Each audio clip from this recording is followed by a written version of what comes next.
Hello everyone, I'm Santiago and today I'm going to be talking about the Resident Evil 2 Remake, 3 Remake and 7 updates for the PC that add the new ray tracing features to put it on par with the PS5 and Xbox Series consoles.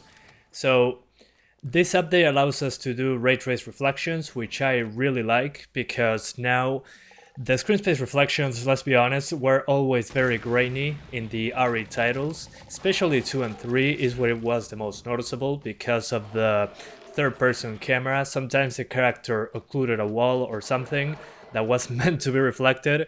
So there was a lot of graininess again to the reflections. The game itself, you can turn off ray tracing features. The issue is the system requirements have been updated for all those three games, RE2, RE3 and RE7. Before it was DX11, now DX12, now it requires a 960 instead of a 760.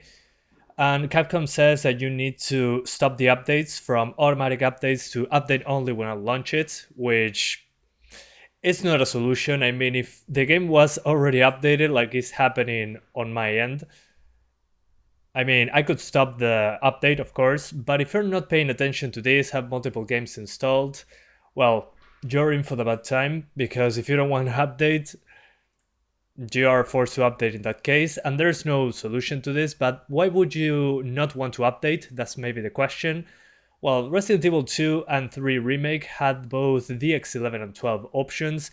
RE7 was DX11 only, so now it's DX12 only. So this basically removes the option for DX11, and the ray tracing features are not mandatory. The only requirement now is that you have to launch the games on DX12, which for most people should be okay as long as you are on the 900 series or above. There shouldn't be a huge difference. There will be more VRAM usage, more RAM usage due to the DX12 implementation. And there was more stutter, at least on my end, when playing on 12 versus DX11 in these particular games. So the big issues for the people that bought the game back then and now cannot launch the game, for example, if you have a lower end GPU. And I don't have any issues with this upgrade. This upgrade is great. I love that they are updating the games for free with these new visual features, but they're forcing people, if they want to update the game, to stay on DX12, which I don't understand. It also breaks mods. So it would be nice if they have a separate executable or something like that, maybe on a beta branch, but that's not the case. So if you bought Resident Evil 7 as an example a few years ago and you played it on a low-end GPU, that doesn't necessarily support DX12, well, you cannot play the game now, the game that you paid for a few years ago. So this being optional would be better, at least in my opinion. What's the difficulty of keeping the previous version available? Even in the library, maybe as a separate executable, maybe call it RE2 Enhanced Edition or something. I think that would be a better way to handle it. So yeah, I love this upgrade. Looks incredible with the ray tracing on, especially because no more broken reflections with the SSR. And there are nicer, softer shadows if you're into that. You can turn that off if you have a 1650 Super as an example or a 1050 Ti. But you're getting a little bit more stutter because the X12, more VRAM usage because the X12, more RAM usage. At least that's how it's been in my experience. And if you don't have a ray tracing capable GPU, maybe you want to use the X11 for some reason. Some people got better performance like that. Some people the other way around. So yeah, I think this is the worst way to push the update. I mean, again, make it optional or give us a way to launch it on the X11.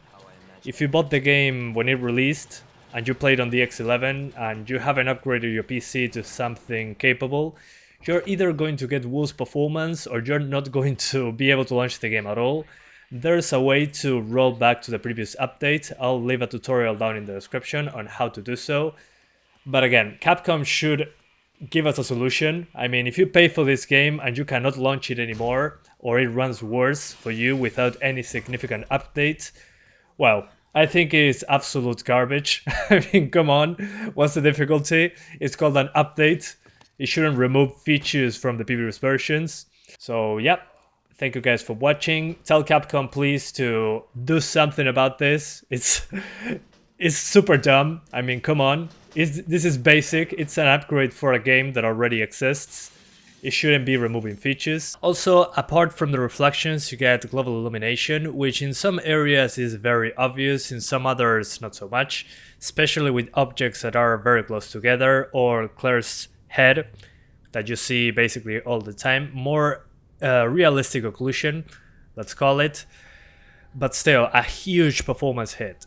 Despite the reflections being more accurate and, well, being ray trace reflections and all, it doesn't apply to every surface in the game, which makes sense. I mean, if that happened, performance would be unplayable, basically. So yeah, it makes it more accurate, but at the same time, it's more subtle. The reflections are not as obvious as when screen space reflections were on, especially in the RPD in the first part, as an example. You get way less artifacts due to the screen space reflections being now ray trace reflections, but at the same time the shine of the floor kinda gets lost. So I don't know. Personally, I will just play with ray tracing to see the improvements in the surfaces where it applies, but it looks less, how to call it, looks less impressive if you don't know what ray tracing is. And the other one looks more like a wet surface. So yeah, less obvious reflections basically, but more accurate. So yeah, see you guys next time. Thanks for watching.